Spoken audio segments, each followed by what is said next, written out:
14 महीने तक सन्नाटे के बाद वीरवार को गुपकार रोड स्थित फेयर व्यू का नज़ारा बदला बदला था। सियासी लोगों की आवाजाही के साथ ही पीडीपी कार्यकर्ता और नेता बड़ी संख्या में वहां सुबह से ही पहुंच रहे थे। कश्मीर की राजनीति में कद्दावर नेता नेशनल कॉन्फ्रेंस अध्यक्ष डॉक्टर फारूक अब्दुल्ला बेटे उमर के साथ महबूबा मुफ्ती से मिलने पहुंचे। औपचारिकताओं के साथ ही सियासी बातें भी हुईं और तय हुआ कि भविष्य की रणनीति पर चर्चा के लिए गुरुवार को महबूबा फारूक के आवास पर बुलाई गई सर्वदलीय बैठक में शामिल होंगी और गुपकार घोषणा पर हस्ताक्षर भी करेंगी। ये बैठक शाम 4 बजे डॉक्टर फारूक अब्दुल्ला के निवास पर बुलाई गई है। गुपकार घोषणा का हिस्सा रहे सियासी दलों की ये तीसरी बैठक होगी।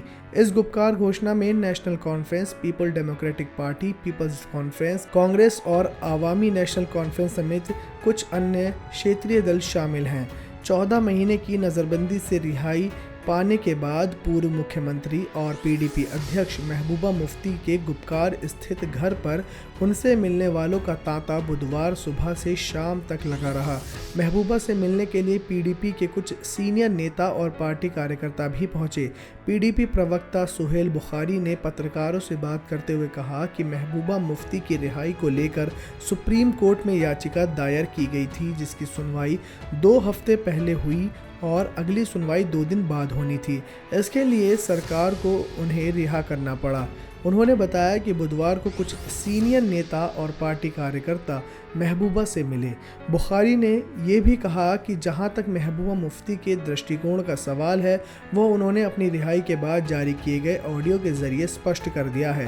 कहा कि हमारा मानना है कि जो हमारे साथ हुआ वो गलत हुआ। जो कुछ हमसे गैर कानूनी तरीक़े से छीना गया उसे वापस लेने के लिए हम जद्दोजहद जारी रखेंगे। अनुच्छेद 370 की वापसी की लड़ाई केवल पीडीपी की लड़ाई नहीं है, ये पूरे जम्मू कश्मीर के लोगों की लड़ाई है।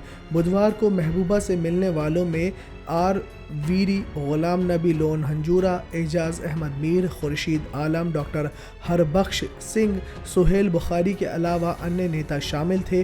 पार्टी सूत्रों ने बताया कि महबूबा ने इन सभी के साथ मुलाकात की और मुश्किल घड़ी में उनके साथ खड़े रहने के लिए शुक्रिया अदा किया।